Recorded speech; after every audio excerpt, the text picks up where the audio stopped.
Finally guys গাজনের দ্বিতীয় পর্ব নিয়ে চলে এসেছি। প্রথম পর্ব তো বেশি কিছু ছিল না বলে আমি প্রথম পর্বটা শর্ট করে ছেড়েছি, চাইলে সেটা দেখে আসতে পারো। আমি এই ভিডিওর নিচে লিঙ্কটা দিয়ে দেবো। আজকে শুধু এক গাজনের নয়, বিভিন্ন গাজনের কার্যকলাপ আজ তুলে ধরেছি এই ভিডিওতে। সন্ন্যাসীদের দ্বিতীয় দিনে কি কি নিয়ম সেগুলো দেখতে হলে পুরো ভিডিওটা দেখতে হবে। ভিডিওতে যাকে নাচতে দেখছো সে আমারই পাড়ার এক দাদা হয়।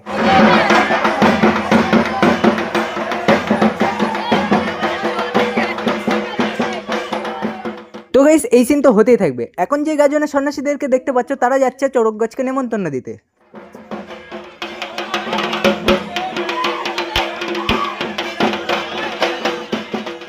আমি ঠিক বুঝতে পারলাম না এই দিদিটা এখানে বসে বসে কি করছে।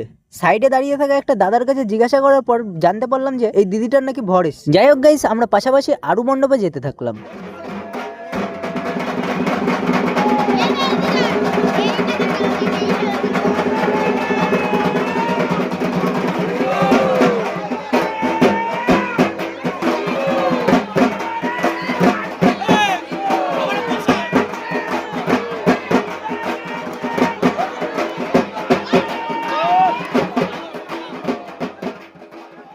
আমি সন্ন্যাসীদের কাণ্ডকলাপ দেখতে দেখতে হঠাৎ করে দেখি এটা হলো। আমি তো এক মুহূর্তের জন্য চমকে উঠেছিলাম।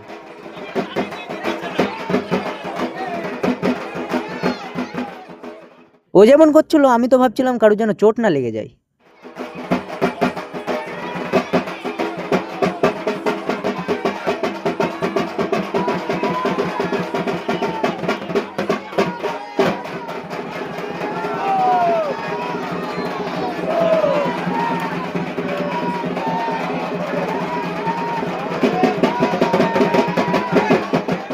যাই হোক, এখানকার সব শেষ হয়ে গেলে আমরা অন্য মণ্ডপে চলে যাই। এখানে পৌঁছে দেখলাম শ্লোক চলছে, ভালো করে শ্লোক শুনতে পাচ্ছিলাম না বলে অন্য মণ্ডপে চলে আসলাম। এখানে এসে দেখি তো বিশাল ব্যাপার। এখানে এসে দেখি সেজেগুজে রাধাকৃষ্ণ নাচ করছে, সঙ্গে তাদের সখীরাও। যাই হোক, নাচ দেখা সম্পূর্ণ হলে পরের মণ্ডপে পৌঁছে যাই। এসে দেখি এখানে 10 অবতার খাটাচ্ছে।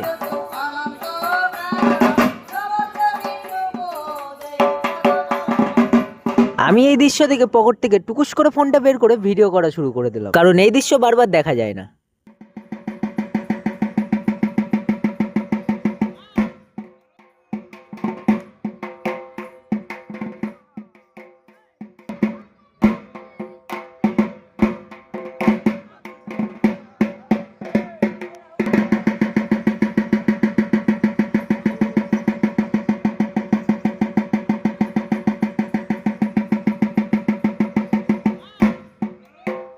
10 অবতার খাটা শেষ হলে আগুন ভাঙা শুরু হলো।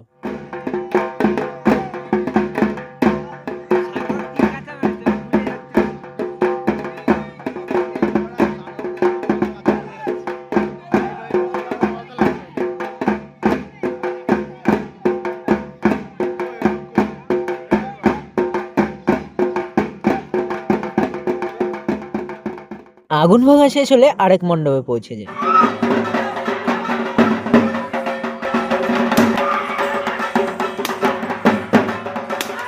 এখানে এসে দেখি তো বিশাল ভয়ঙ্কর ব্যাপার। কিছু কিছু সন্ন্যাসীর মধ্যে কেউ যেন প্রবেশ করেছে, সেটার সাথে মোকাবেলা করার জন্য বেদ ব্যবহার করছে।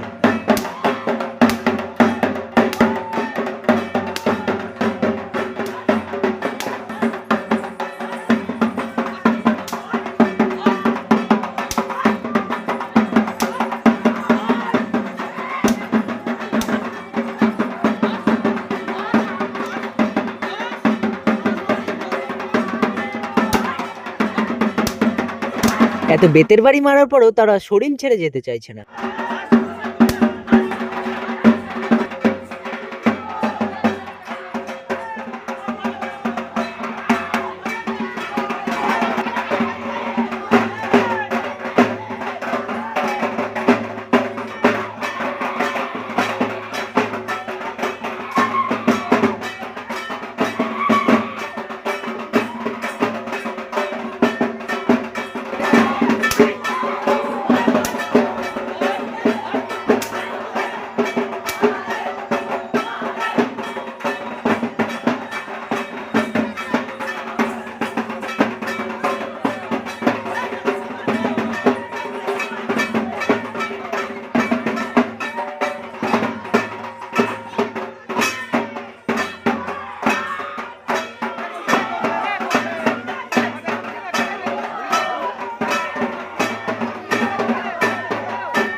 আজ দ্বিতীয় দিন এইটুকুই ছিল। তোমরা যদি আমাকে সাপোর্ট করো তাহলে আগামী দিনে আরো ভালো ভিডিও নিয়ে আসার চেষ্টা করব। ভিডিওটাকে শেয়ার করে দিয়ে সবাইকে দেখার সুযোগ করে দেবে।